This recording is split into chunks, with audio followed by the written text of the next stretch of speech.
Okay, today we're going to make a patriotic bunting, and you have a lot of options when you're making a bunting. I've used scrap fabric that I've picked up at the thrift store. Here I'm using a drop cloth. If you are cutting or ripping your own fabric, then you have the opportunity to make whatever size bunting you want. You could do something small and put it on a picture frame, or you can do something larger and put it on a garden shed.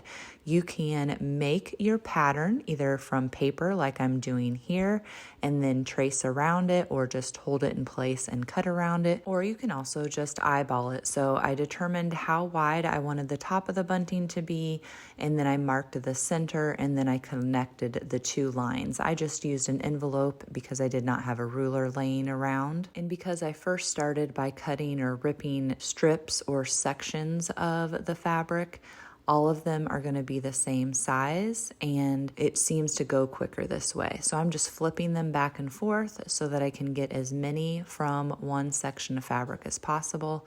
But another thing that you can do is simply take your strip that you cut to start with, fold it the width of the bunting pieces that you want to cut, and then you simply cut all of the stack at one time. Now this can be difficult if you do not have good fabric shears, which I do not, but it can still be done. If you have a rotary cutter and a cutting mat, then those are very handy too. Next, you're going to want to make stripes on about half of them. So I just took the tape that I had and I checked that the width would be proportional to the little bunting pieces. And then to save time, I just flipped them like this so that I could paint a whole bunch at once. You add the tape across all of the triangle sections, and then you're going to peel back so that you can paint red on every other stripe. If you want to paint white where it is the canvas color, you can totally do that. I recommend letting the red dry, then coming back with the tape, taping over the red, and then peeling the places you're going to paint white. And then you're going to paint, and you can paint with any paint that you have. I've used chalk paint, latex paint. Here I'm using acrylic paint. Just make sure that you're painting away from your taped edge because you don't want your bristles to get up underneath the tape.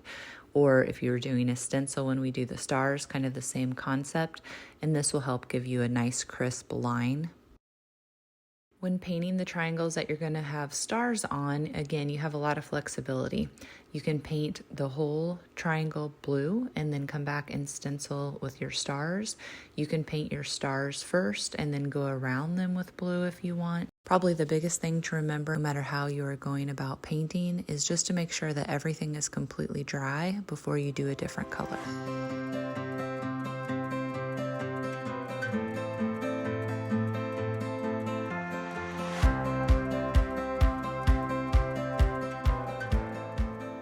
Now it's time to do the other half of our triangles with stars. I have done these many different ways, so you can do a combination of sizes, you can fill the whole thing, you could do one single big one. I've opted this time to do 3 just because it's a little bit less than covering the whole thing with stars. Again, I'm using acrylic this time, but you can use any paint that you have.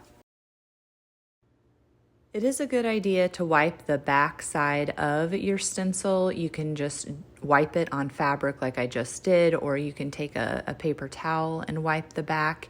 If you do get white on your blue triangle, then just come back later once the paint has dried and paint it blue. Next, it's time to string everything together. I just used twine that I have on hand and a hot glue gun.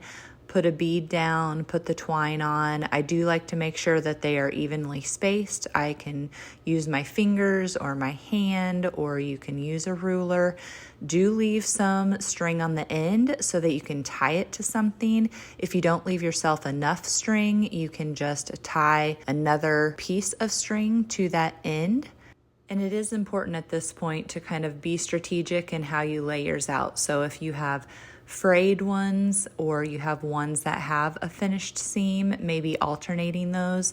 I did have a couple of triangles where the red stripe was on top, so those kind of need to be spaced out in my bunting, which I did not remember to do.